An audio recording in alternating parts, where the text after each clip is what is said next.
Jawaban yang kedua yaitu asbabun nuzul. Asbabun nuzul itu secara etimologi atau secara bahasa, secara harfiah berasal dari dua kata yang diidofatkan yaitu asbab dan an-nuzul. Asbab artinya adalah sesuatu yang menyampaikan sesuatu yang lain atau mengakibatkan sesuatu yang lain atau tali temali, dan an-nuzul adalah sesuatu yang menempati tempat lain. Kemudian asbabun nuzul itu disimpulkan secara konteks agama adalah penyebab atau latar belakang turunnya suatu ayat. Secara terminologis ada beberapa pendapat para ulama. Pertama adalah menurut Subhi As-Sholih bahwa asbabun nuzul adalah suatu hal yang menyebabkan turunnya satu ayat atau beberapa ayat Al-Quran, terkadang berkaitan dengan peristiwa yang terjadi sebagai respon atau tanggapan atas hukum-hukum yang terkandung dalam ayat Al-Quran tersebut mengenai kejadian tersebut. Sedangkan menurut Mana Al-Qotton, asbabun nuzul adalah peristiwa-peristiwa yang berkaitan dengan penyebab terjadinya penurunan Al-Quran, yang menjadi penyebab terjadinya penurunan Al-Quran biasanya berupa kejadian atau pertanyaan kepada Nabi Muhammad SAW. Dapat disimpulkan bahwa definisi dari asbabun nuzul secara terminologis adalah latar belakang kejadian-kejadian yang melatar belakangi turunnya ayat Al-Quran sebagai tanggapan, respon atau penyelesaian dari masalah-masalah yang terjadi.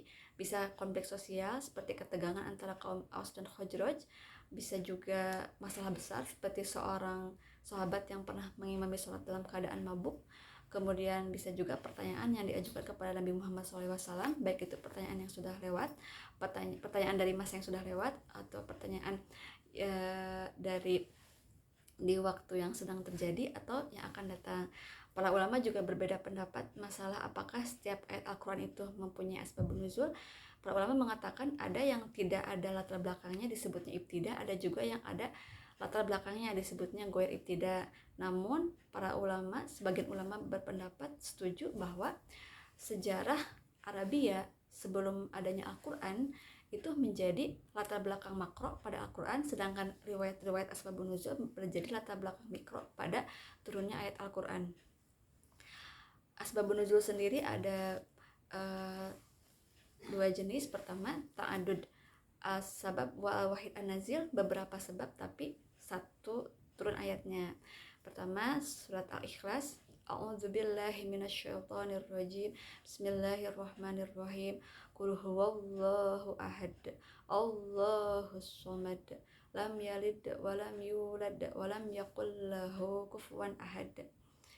Penyebab dari turunnya ayat dalam satu surat ini adalah jawaban tanggapan kepada orang-orang musyrik di Mekah sebelum hijrah, dan juga jawaban kepada ahli kitab di Madinah setelah hijrah. Ada lagi surat Al-Baqarah ayat 238, a'udzubillahi minasyaitonirrajim, bismillahirrahmanirrahim, hafidzu 'alas shalawati was shalatil wusta wa qumu lillahi qanitin.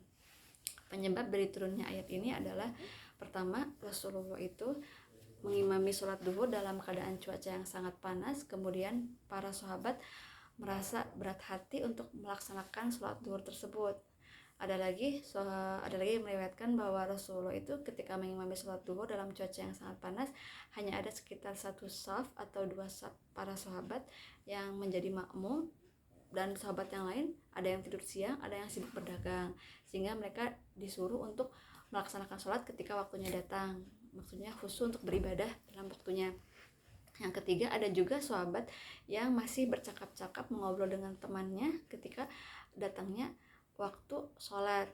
Lalu ada lagi sahabat yang menyuruh temannya menyelesaikan keperluannya padahal pada waktu sedang sholat. Oleh karena itu para sahabat disuruh untuk khusyuk dalam melaksanakan sholat. Ada lagi at-ta'adud an-nazil wal wahid al-asbab wahid fi asbab, yaitu beberapa sebab namun beberapa beberapa ayat namun satu sebab, seperti surat Ad-Dukhan ayat 10, 15 dan 16.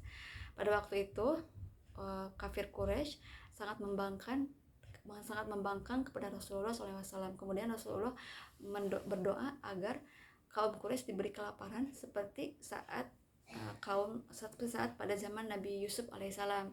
Kemudian Allah mengabulkan doa Rasulullah dan kaum Quraisy menepati kesulitan dan kelaparan. Sesuai surat turunlah ayat Ad-Dukhan ayat 10. A'udzubillahi minasyaitonirrajim. Bismillahirrahmanirrahim. Fattaqib yauma ta'tis sama'u bidukhanin mubin.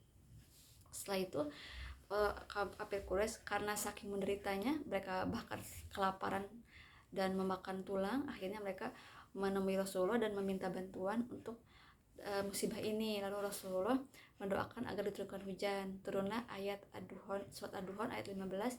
A'udzubillahi minasyaitonirrajim. Bismillahirrahmanirrahim. Wa inna kashibul azabi qalilan innakum aidun. Dan benar saja dari ayat tersebut dikatakan jika Allah melenyapkan sedikit saja siksaannya itu, maka mereka akan kembali kepada berbuat mungkar. Dan ternyata benar, mereka kembali berbuat sesat. Diturunkan lagi Ad-Dukhan ayat 16. Yaumana bismillahirrahmanirrahim. Yaumana ba'tishul batsyatal kubra inna muntaqimun. Dikatakan di sana bahwa Allah akan menyiksa mereka seperti menyiksa orang-orang kafir terdahulu, dan dikatakan bahwa siksaan tersebut datang ketika perang Badar. Hikmah dari asbabun nuzul sendiri untuk mengetahui am dan khos, untuk mengetahui kenapa suatu latar belakang suatu ayat diturunkan, untuk mengetahui siapa yang menjadi subjek dari penurunan ayat Al-Quran tersebut, untuk membantu menafsirkan Al-Quran, lalu untuk membantu